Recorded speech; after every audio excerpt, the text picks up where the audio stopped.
हटाइहाल छिटो तिमीहरूको बिहानदेखि यो झगडा सुन्नलाई हामीलाई बिहान भजन सुन्ने बेला तिमीहरूको झगडा ल हटाइहाल छिटो हटाइहाल यो यहाँ 32 नम्बर ओडाको मान्छेहरू आएर हटाउने ठाउँमा महानगरपालिका 32 नम्बर ओडा रे यो 32 नम्बर ओडाभित्र हेर्नु त यहाँ बिजोग हामीले सधैँ बिहान झगडा सुन्न पर्ने यिनीहरू बिहानैदेखि आएर झगडा गर्ने यहाँ यिनीहरूलाई हटाइहाल थप्पक्क निकालिहाल छिटो निकाल बच्चा सुत्छ तिमीहरू बच्चा म वर्षमा 4वटा पाएर बस्छु यहाँ ल हटाइहाल यो ठाउँलाई कति दुर्गन्ध बनाएको हेर्नु त कति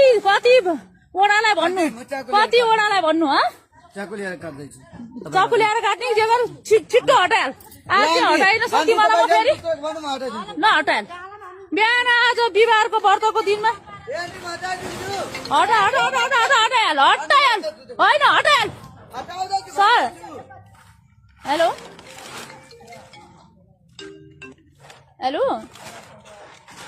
नमस्ते सर यहाँ प्रहरी पठाइदिनु पर्यो सर यहाँ घर पछाडि यहाँ हेर्नु न यहाँ छाप्रोमा बसेको मान्छेहरूले वाक्क बनाइसक्यो रातभरि झगडा गरेर यहाँ बस्न दिँदैन यिनीहरूलाई उठाउनु पर्यो जसरी नि यहाँ आउनु त यहाँ हामी स्थानीय बासिन्दा पनि आएको छौँ यिनीहरूको हेर्नु न यहाँ ड्रग खाने मान्छेहरू यहीँ ल्याएर पालेर राख्ने भित्र ड्रग खाने केटाहरू बेलुका सधैँ यहीँ आएर बस्ने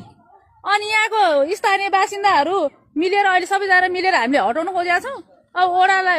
ओडाको आँखा यहाँ ध्यान नगएको होला यहाँ भोट नआउने भएर ओडाको ध्यान पनि नगएको होला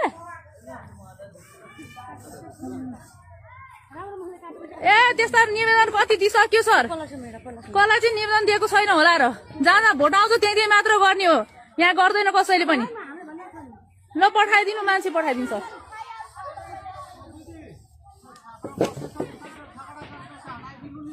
त्यो छाप्रोको कुरा नगर्नु तपाईँबाट सुरुवात हो यहाँ छाप्रोको कुरा नगर्नुहोस् न सुरुवात माथिबाट हो थपक्क हटाइहाल्नुहोस् तपाईँहरू तिनीहरूलाई हटाउनु छँदैछ तपाईँसँगै उनीहरू पनि हट्छ नकराउ तपाईँ कराउनु नकराउनेको होइन यहाँ थपक्क हटाउनु यहाँ ड्रग खाने केटाहरू आएर बस्नु हो यो तपाईँलाई हिजो के भनेको थियो 7 बजे उठेर जानु भनेको थियो थिएन तपाईँ अहिले खाना पकाउने एकछिनमा फेरि टोइलेट जाने तपाईँहरूको यो ठाउँ हो तपाईँहरू यहाँ आएर जहाँ पाए दिसा पिसाब हेर्नु त यहाँ गति हेर्नु त घरको छेउछाउमा यत्रो घरको बिचमा आएर दिसा पिसाब गरेर बाटोमा बसिरहेको हुन्छ होइन नुहाउने होस् कि धुवाउने होस् तिमीहरू टोइलेट कहाँ जान्छौ जान्छौ तिमीहरूलाई पैसा तिरेर तिमीहरू जान्छौ तरकारी बजारमा ल हटाइहाल छिटो हटाइहाल ल खुची हटाइहाल ल हटाइहाल हटा एउटा हटा म एक्लैले होइन हटाउँछु तिमीहरू हटाइहाल अब चाहिँ तिमीलाई अति भयो कि बिहिबारको दिनमा पूजा